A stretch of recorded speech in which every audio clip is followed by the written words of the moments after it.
Path of Exile 2 does what Blizzard wasn't allowed to. Is this cope? It looks like cope. It feels like cope.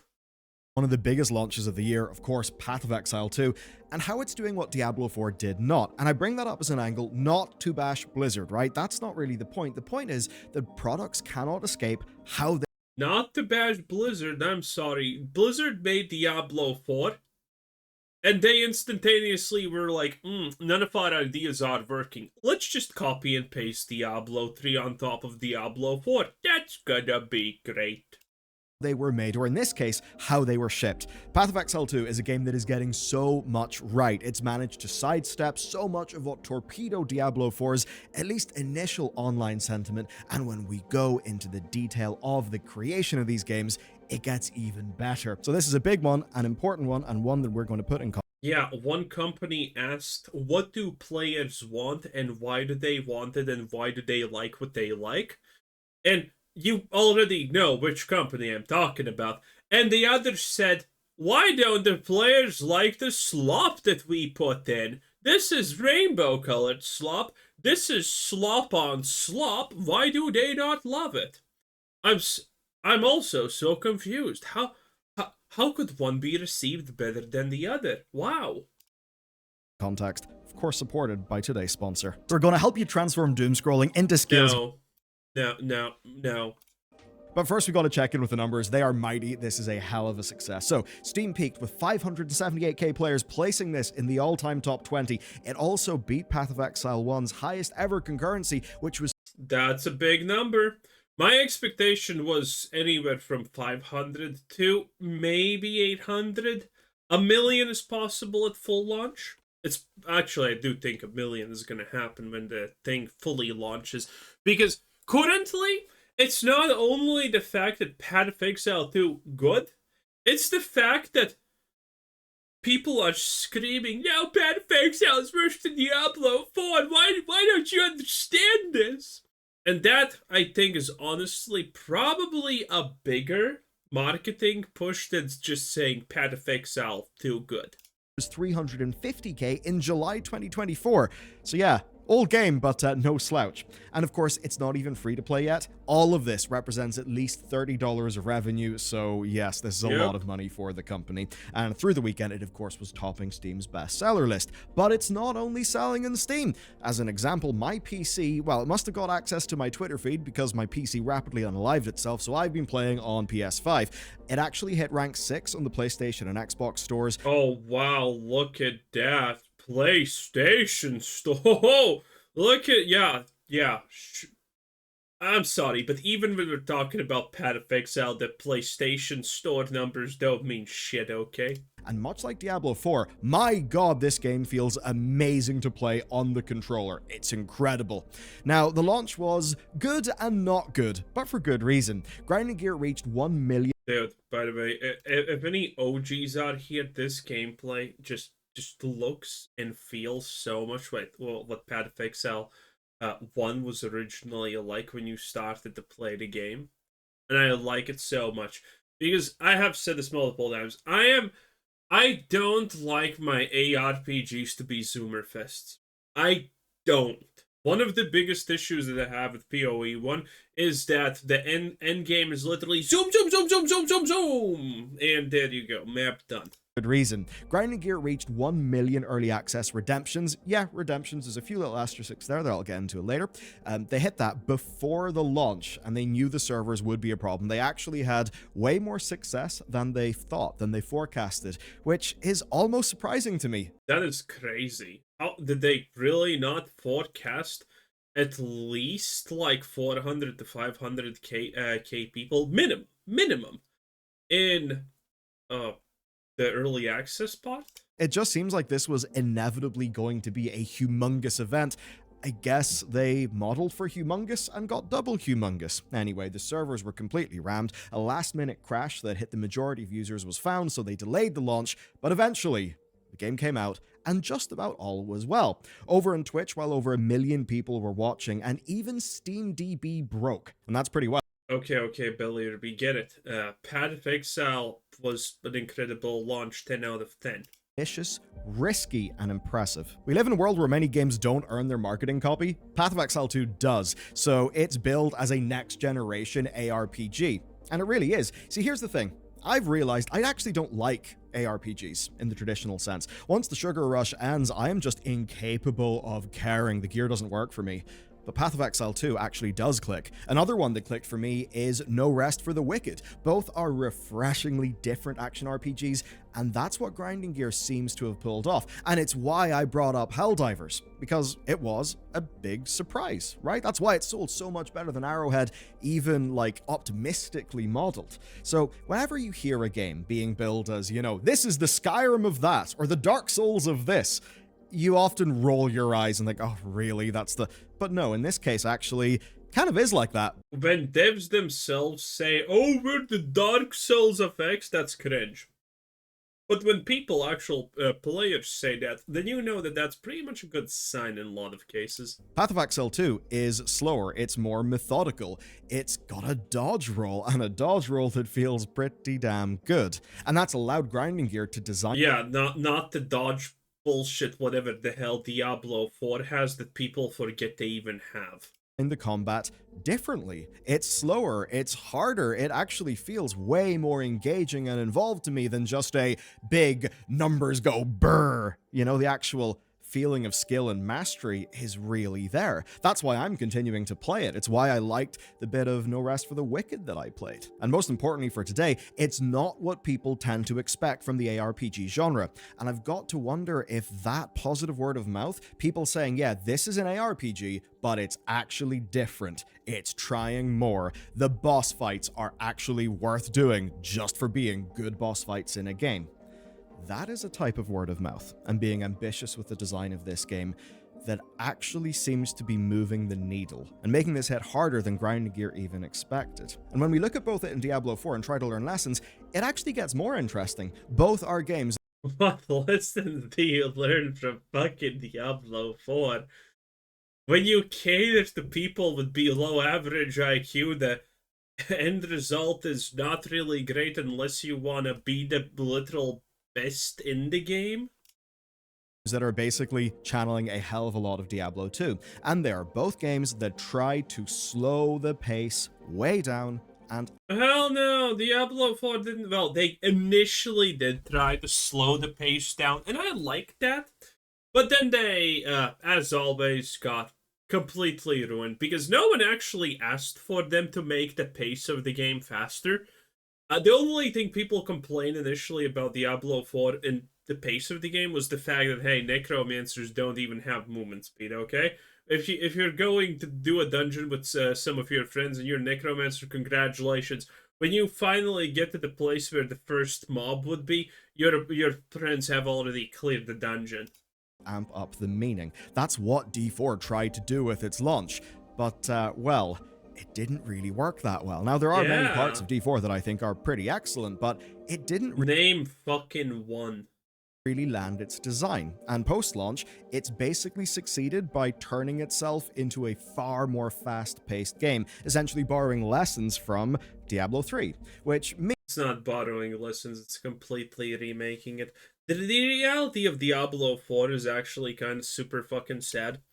They did try to do a new thing. They did try to make a unique game. They did try to move away from Diablo 3. But what essentially happened is some of their ideas were not as great as they thought. And then people just hated everything they did. Because they never figured out what Diablo 4 is supposed to be, what it's supposed to look like. So they just effectively started copying Diablo 3. And that's all that they did. They completely gave up on making a new game. They completely gave up on doing something unique. They completely gave up on trying.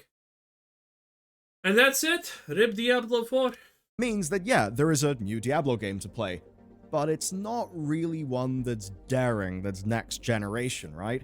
Whereas here, Path of Exile 2, it has also tried to be a little bit slower, a little bit more methodical, but it's actually managed to stick the landing and succeed, and that is a humongous achievement. And in the biggest Yeah, because the skills matter, the items matter, your choices matter. In Diablo 4, nothing of that really did, and the balance was just shit at the end game.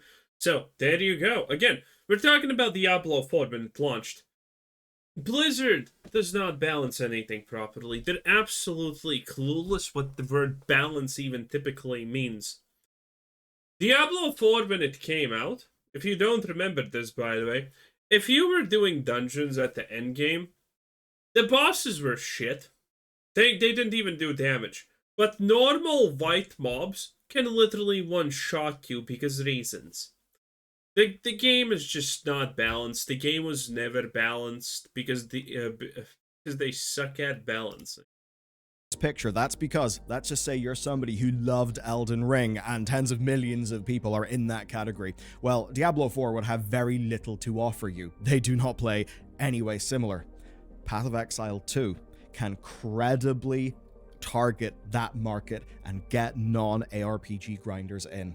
And that means that this could truly That does not sound true at all.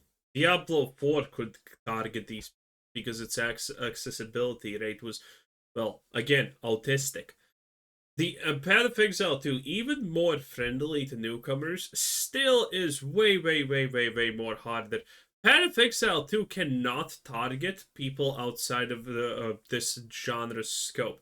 Diablo 4 can, because again, you need to be you need to be dead to not able to be able to play that game correctly. But Path of Exile can steal from Diablo's 4 player base. That's the big thing that PoE can do. truly expand the genre. I don't want to shock you, but expectations sort of do matter, and while expectations for this were high, it was also well built to handle things not being perfect. Diablo 4 launched at a big full premium price, with, of course, a premium early access on top of that, and that meant that players were rightly scathing whenever things just did not feel that well thought out. PoE 2, though, is overtly an early access game, right? That's the whole point, and the core of it kind of just goes like this. The world is rich, big Diablo 2 vibes, it's immersive, it's dense, the gameplay is absolutely outstanding, the bosses are refreshingly outstanding for the genre, unlike, say, Diablo 4, where a lot of people were kind of disappointed by that. And then, of course, there's Path of Everyone was disappointed by the boss. This shit. Exile's home turf, Buildcraft. Frankly, it terrifies me. It's nearly limitless, but it's that in a way that's all about the player, freedom, and expression. Just looking at clips, looking at GIFs on Twitter, the amount of cool shit that people are building is genuinely kind of inspiring. However, it does share one thing with Diablo 4, and that is not a lot of praise for loot. For now, what I understand is basically whenever you level up. Oh god. Did he just read the PC Gamer article and he's like, yes, PC Gamer probably know what they're talking about. They're called PC Gamer at the end of the day. They surely aren't pulling this shit out of their ass. And by the way, PC Gamer did another article and it was called, I don't remember what exactly it was called, but I saw it today trending on Twitter. Something, Diablo 4 drip is better than Path of Exile, so you won't notice it anyway, who cares? That was actually their title. PC Gamer currently, on their deathbed being, a stupid journal company, is just trying to get rage clicks from people, and that's it. That's it. Everyone knows, by the way, that Path of Exile, even though it's made, it's an old game, has better cosmetics than Diablo 4. Because they actually have so many things that you can do, so many things that you can combo. Admittedly, all of that is expensive, but still, you can. Up, the vendors will refresh, and actually quite often you'll be getting your better sources of gear from those vendors, at least in the earlier level up flow. And it's kind of funny because D4 got loot wrong with launch. But, right, the thing that matters. Path of Exile's loot is not wrong. You just... Dude, when you're someone who's using a fireball and it fucking says deal X, deal X to X amount of fire damage, and you're like, does 20% more physical damage increase my fire damage? I mean, I'm sorry, but yeah, I guess the loot is bad for you. But then again, everything in life is probably fucking hot for you because you're a moron. Matters here the most is the core gameplay and the build craft, and those absolutely seem to be outweighing the loot concerns. Plus, it's early access. That means players have got reasonable expectations. Right now, the game has got half of its campaign. You basically complete it again in hard mode, and then you're into the end game. And it's even funny the way that happened, because Path of Exile 2 initially started off in 2019 as a new campaign for Path of Exile. Basically, things escalated and now we're here. And by the time they hit 2024, they realized something. Well, we shouldn't do the rest of the campaign right now. We need to do a launch with a full-ass endgame. And that's exactly what they did. Here's a quote from them. This is them talking about their recent development. Part of what we're trying to do with early access is get the game right, and I think that if we had scaled endgame down, then we wouldn't really be getting the true reflection of what the game would be. And that, folks, is the kicker, the big thing. Diablo 4 did not have any of that, and I again do not say this to bash. Diablo still doesn't have endgame. Unless you literally want to be the best player in the world by clearing the fastest rift possible, it doesn't have endgame. Well, what's your endgame? Going to a Discord and looking for a Duriel rotation? Yeah, probably fucking blee. And that's it. That's your endgame. Just farming bosses that you one shot in 5 milliseconds. The materials to get the bosses also you receive randomly, just by existing. So again, it's just not there. Blizzard developers. Seriously, I don't. Most people are good and want to do good, and as developers, they would have killed for a launch like Path of Exile 2, one that had reasonably set expectations, that wasn't asking for so much money even though— yes, everyone loves this system. False fucking promises of choice. God, this sucks. Core parts of the game were kind of ill thought out. One that's basically designed to make the game over time as best as it can be for their players with their players. And even sticking within ARPGs, we have another success story from this year in Last Epoch. It did just that, but for the biggest— Epoch, not Epoch. Picture, we need to look at another game that's similar in a way, and that's Baldur's Gate 3. Dude, again, I'm a massive Last Epoch fan. I love that game. It does so many things good. Progressive scaling, skills, customization. I fucking love it, okay? I love it. But again, it is suffering from the problem I said from the very start that it's gonna suffer from. And that is obviously the fact that the graphics, some skills when you start off just look bad. For example, try playing a Necromancer. Your first skill, when you attack, you don't even see it. Then you get Bone Spear, and you're like, well, this sucks. Doesn't look like a Bone Spear at all. Last Epoch, their launch was amazing, but their servers completely couldn't handle it. They lost so much momentum on that. And the fact that, again, it's really hard to sell this game just on looks alone, because it does not look good in a lot of ways. When you start playing it, you instantaneously don't care about this shit. But yeah, they also even fixed the new player coming into the game experience, made it more smooth, made you unlock your what is it even called? Ascendancy class? I don't actually specialization. Anyway, I actually don't know what it's called. Ascendancy? Whatever.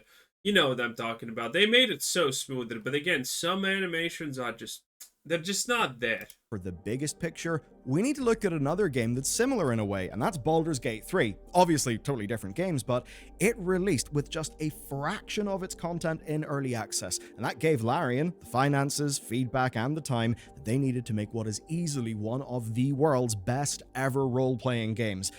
Oh yeah, I completely forgot that Baldur's Gate actually did that. And why? Well, because that was slowly made with their community over time. And that is exactly what Grinding Gear have set themselves up to do here. Of course, like Larian, their one thing, the literal mission of the company is ARPGs. And that gets me to the real point. Larian and Grinding Gear had experience and control. What did Blizzard Entertainment have? They had scale, chaos, pressure, and misery. So whenever I say that how is that not their fault? Why are you saying that it almost sounds like it's not their own fault for doing that? You should care about how your games are Oof. made. This is why. Because we want them to actually be good. Diablo 4 is a really strange project. It started off as an over-the-shoulder action game, then it was rebooted, and then all spare resources were poured into Wait, Diablo 4 started as an over-the-shoulder action. I didn't even know that. That sounds omega stupid. finishing the damn thing, all of course to hit its big release target. And from the CEO's vantage point, it of course worked. D4 was an astounding success, one of the games of all time, the fastest selling Blizzard game in history, 12 million players within 2 months. And of those millions, how many purchased the far more expensive Early Access Edition? Probably Mostly all. quite a few. I mean, within 6 days, it generated $666 million of revenue, and that, folks, is stonks. Leaks suggest $1 billion in revenue by September 2024, with $150 million coming from microtransactions up to that point. Yet, through a lot of that... Dude, that's not even with the super expensive, stupid $100 horse microtransactions. That time span, the players were not happy. Even though those amazing numbers were there, the game was clearly not ready. Core systems did not stand. The game was ready. I hate this excuse that people are making. The game was ready. They thought they made the game. They thought that's it. What am I supposed to say? They thought it was ready. To reason, their foundational gameplay hypothesis of an open world full of objectives that you would base... Does this place even exist in the game? This place always kind of bugs me because if it exists in the game, I haven't seen it. Basically re-clear every season was almost immediately proven to be wrong and boring. I mean, basically it was saying, would you like the structure of an Ubisoft game, and every season you can clear the map again? No, obviously that was never going to work. Fundamental aspects of itemization were broken. Yeah, one of the things that Diablo 4 did was look at how World of Warcraft functions retail and just like, oh, let's give people a bunch of useless shit fucking collectibles to get. And there you go. Now, credit where it's due. The Diablo 4 team have actually busted their asses to fix as many parts of that game as they could.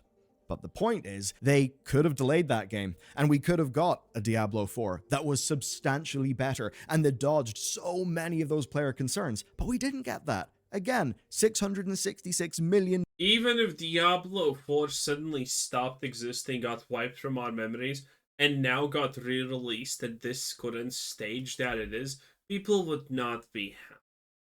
Because it is not good. Dollars of revenue in 6 days. They obviously needed to ship it. Diablo 4 at Season 1 was, okay, I'm gonna play this game for 2 hours, then not touch it until the next season. Diablo 4 currently is, oh, I'm gonna play this game for 5 hours, and then not touch it until the next season. That's how Diablo 4 currently. It's not in a good spot, it's not a good game, and you should feel bad, honestly.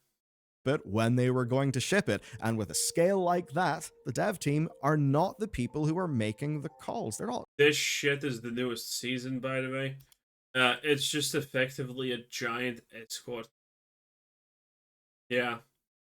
Exciting, isn't it? Scale like that, the dev team are not the people who are making the calls. They're not calling the shots. This game, Path of Exile 2, is early access. Right now, it costs under half the price of D4's base edition. And on top of that, many longtime Path of Exile players got it for free. And the way that worked is pretty neat. If you've ever purchased a top edition supporter pack, or if you've spent over the lifetime of your account $480, you get access to it. This matters. That is actually goodwill. That is money from some other players with the deepest pockets that they just sort of said, nah, we'll just give it to you. Keep on playing Path of Exile. They've also ensured that they're not, like, killing PoE 1. Dude, Blizzard, you know what Blizzard would do if they decide to do something similar? They would be like, yes, you have spent $500 on that game. Well, now the expansion costs double for you because you're a pay piggy and you're gonna pay anyway.